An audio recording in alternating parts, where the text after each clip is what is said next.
Un œil sur les médias avec ce soir Myriam Amellal. On parle encore beaucoup, Myriam, de Donald Trump qui réussit à faire le buzz. Oui, il fait toujours le buzz, Donald Trump, c'est pas compliqué.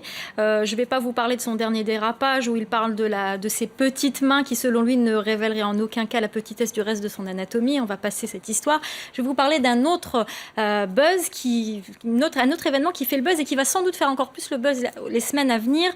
Si je vous dis Trump et golf, vous n'allez certainement pas penser à son amitié profonde avec les pays du Golfe, contrairement aux apparences, regardez cette photo, mais plus à cette petite balle et ce terrain de golf, parce que Donald Trump, figurez-vous qu'il adore le golf, il est fan de golf, il a investi beaucoup dans le golf. On apprend d'ailleurs dans Slate.fr, et c'est Slate qui nous consacre tout un article là-dessus, qui sème la zizanie sur les parcours de golf aussi. Alors l'histoire, c'est que Donald Trump, la prochaine primaire aura lieu à Miami, le 15 mars prochain. Et en même temps, il y aura un grand tournoi de golf au Doral, donc un parcours qui appartient en plus à Donald Trump, qu'il a acquis en 2012 et qui s'appelle plus d'ailleurs le Doral, mais le Trump National Doral, donc depuis 2012. Donc alors, on apprend plein de choses sur l'histoire entre Donald Trump et le golf. On sait que les golfeurs adorent Donald Trump, ils sont souvent républicains, ils adorent Donald Trump adore le golf, mais que le circuit principal aux États-Unis n'aime pas trop Donald Trump et essaye de prendre ses distances depuis les nombreuses déclarations sur le Mexicain et le fameux mur, sur les musulmans, parce que tout simplement que le golf cherche à redorer son image, ou plutôt à dédorer son image.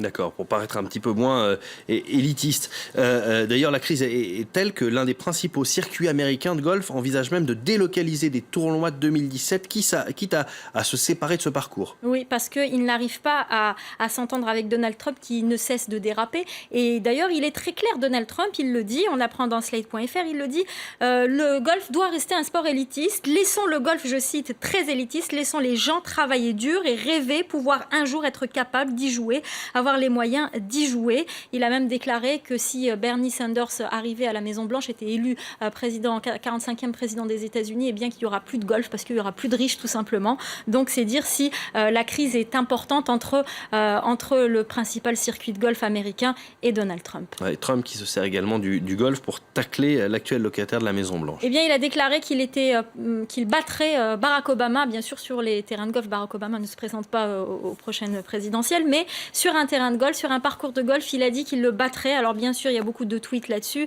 Donald Trump va-t-il... On a par exemple un tweet qui s'interroge, est-ce que Donald Trump passera autant de temps que Barack Obama sur les parcours de golf, mais donc cette déclaration a bien sûr fait le buzz, et le Washington Post, le très sérieux journal Washington Post, a déclaré que peut-être que effectivement Trump battrait Obama, mais en tout cas, selon son enquête, Trump triche au golf. C'est pour ça qu'il a remporté beaucoup de tournois.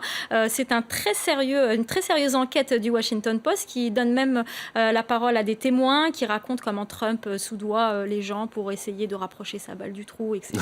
Lui-même aurait dit qu'il était prêt à tricher pour gagner sur un terrain de golf. Alors bien sûr, ce n'est que du golf, mais on imagine bien que le Washington Post n'a pas fait cette enquête pour rien.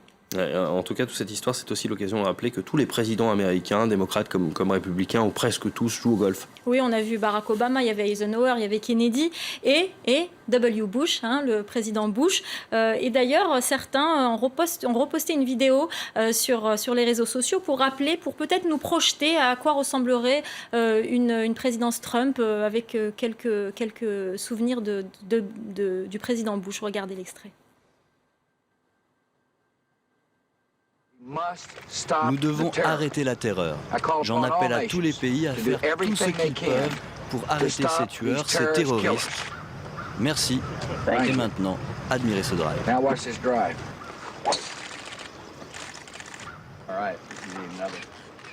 Alors, on pouvait le voir d'ailleurs, cet extrait dans un documentaire de Michael Moore. Un internaute s'est amusé à imaginer Donald Trump dans le deuxième épisode de Retour vers le futur cette fois. Oui, il a tout bêtement remplacé le méchant Biff Tannen par Donald Trump. Dans le deuxième épisode de la trilogie, le héros Marty McFly découvre que l'audio Biff a fait fortune et qu'il domine Hill Valley. Je vous propose de regarder cet extrait qui est très bien fait.